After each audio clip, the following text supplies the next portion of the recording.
এক মা বাবার এক সন্তান ছিল, ছেলে সন্তান, পুত্র সন্তান। এবং তারা সব সময় তার এই সন্তানকে বলতো যে এই জুতোটা গুছিয়ে রাখো, এই জামাটা গুছিয়ে রাখো, এই কলে জল পড়ছে জলটা বন্ধ করো, দরজা ভেজিয়ে রাখো, লাইট নিভিয়ে দাও, পাখা কারণে জ্বলে না যেন সেটার দিকে খেয়াল করো।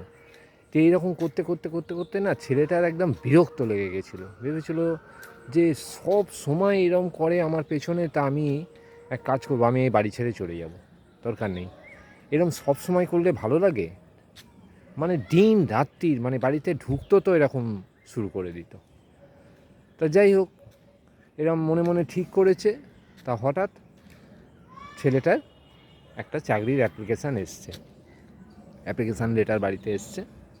তা ছেলেটা চলে গেল চাকরির পরীক্ষা দিতে।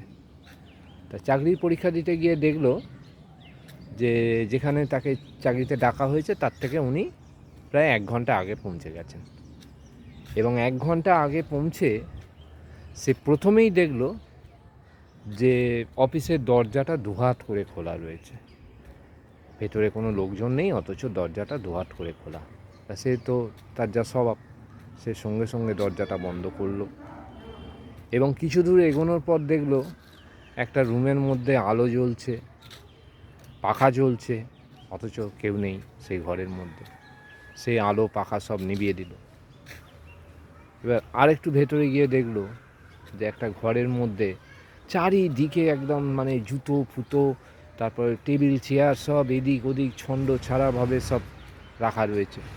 তা সে সেগুলো সব দেখলো যে 1 ঘন্টা আগে যখন এসছি, দেখে এগুলো সব ঠিকঠাক করে দিল। সব জুতো ফুতো সব জায়গার মতো রেখে, টেবিল চেয়ার সব ঠিকঠাক করে রেখে, হ্যাঁ, সব ঠিকঠাক করে রেখে আবারও একটু ভেতর দিকে গিয়ে দেখলো বেসিনের কলগুলো সব খোলা। মানে হয় না, মানে কমন প্যাসেজে বেসিন থাকে, দেখলো 4 দিকে 4টে বেসিন, বেসিনের সব কটা কলই খোলা। তা সে সঙ্গে সঙ্গে সব কলগুলো বন্ধ করে দিল। এবার সে বসে আছে বসে আছে বসে আছে, অনেকক্ষণ বসে থাকার পর তার ডাক এলো। ভেতর থেকে যে পরীক্ষক সেটাকে ডেকে পাঠালো এবং সে সেখানে পৌঁছলো। পৌঁছে বলল যে হ্যাঁ স্যার, আমি অমুক নাম, নাম ধরে ডাকলো। যখন বললো আমি সেই নামের মানুষ, তা বললো যে আপনার ইন্টারভিউ হয়ে গেছে, আপনি কাল থেকে পরীক্ষায় জয়েন করবেন, এই অফিসে জয়েন করবেন। বললো স্যার আমার ইন্টারভিউ হয়ে গেছে? বললো হ্যাঁ আপনার ইন্টারভিউ হয়ে গেছে। বললো কীরকমভাবে হলো স্যার, আমি তো কিছু বুঝতে পারলাম না। বললো বুঝতে পারলেন না? বললো না।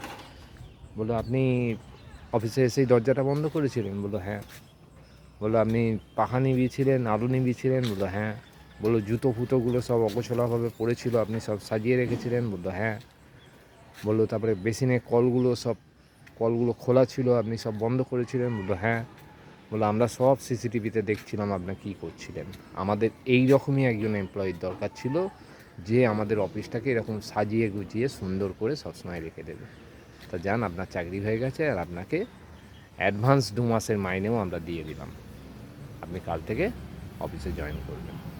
তা সেই ছেলে তো মানে এত আনন্দ, মানে সে তো গিয়ে ছুটে এক দৌড়ে গিয়ে সে তার বাবাকে জড়িয়ে ধরল, যে বাবা মা যদি এই শিক্ষাটা না দিত আজকে আমি এত বড় অপরচুনিটিটা পেতাম না। তাই বলছি বন্ধুরা, সবসময় যে বাবা মারা সব কিছু খারাপের জন্য বলে তা কিন্তু নয়,